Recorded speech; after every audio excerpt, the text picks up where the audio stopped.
미국 중간선거 개표가 진행 중인 가운데 민주당이 다수 의석을 차지했던 하원은 공화당으로 넘어가게 됐습니다.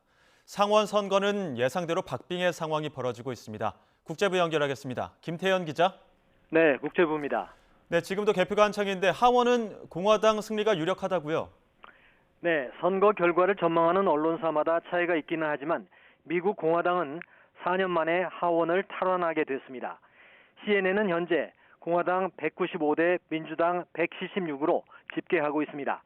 약 20석 정도의 차이가 납니다. 현재 당선 예측 속도가 가장 빠른 ABC 뉴스는 공화당 207대 민주당 188로 집계하고 있어 공화당이 과반 의석인 218석에 거의 근접한 상태입니다. 상원 선거 결과는 예상대로 박빙입니다.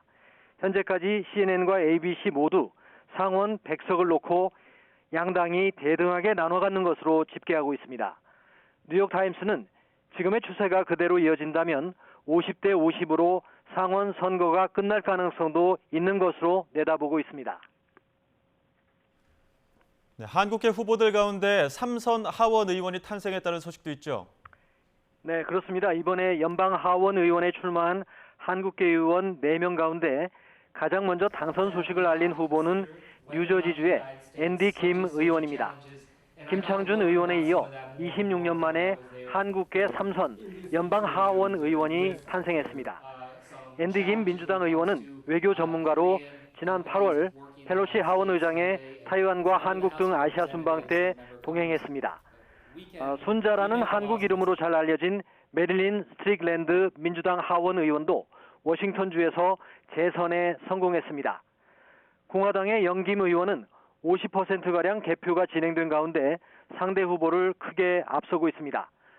공화당 미셸 박스틸 의원도 절반 가까이 개표한 가운데 상대 후보를 10%포인트 이상 앞서고 있어서 한국계 의원 4명 모두 연임이 기대되고 있습니다. 네, 이번 선거로 인플레이션 감축법 같이 우리나라에 영향을 미치는 정책에도 영향이 있겠습니까?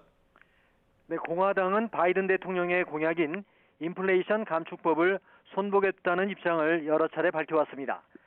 하지만 법안 수정이 쉽지 않은 데다 자국 우선주의를 내세우는 부분은 공화당도 손대지 않을 가능성이 높다는 관측이 나오고 있습니다. 대북 정책과 관련해서는 공화당이 보다 강경한 입장을 밝혀왔는데 다수당이 될 경우에 외교위원회의 기류가 바뀔 수 있습니다. 우크라이나 전쟁의 경우 공화당은 추가 지원 예산을 무조건 승인하지 않겠다는 입장입니다. 미국 전체 여론은 우크라이나를 계속 도와야 한다는 쪽이어서 지원을 아예 끊지는 않겠지만 추가 지원에는 걸림돌이 생길 수 있습니다. 다음 대선 시기에도 빨라질 것으로 보입니다. 트럼프 전 대통령은 오는 15일 중대 발표를 예고했는데 대선 출마를 공식 선언할 가능성이 높습니다. 중간선거 직후부터 다음 대선 국면으로 접어들게 된다면 바이든 행정부의 국정 동력은 더욱 약화될 것이라는 전망도 나옵니다. 지금까지 국제부에서 YTN 김태현입니다.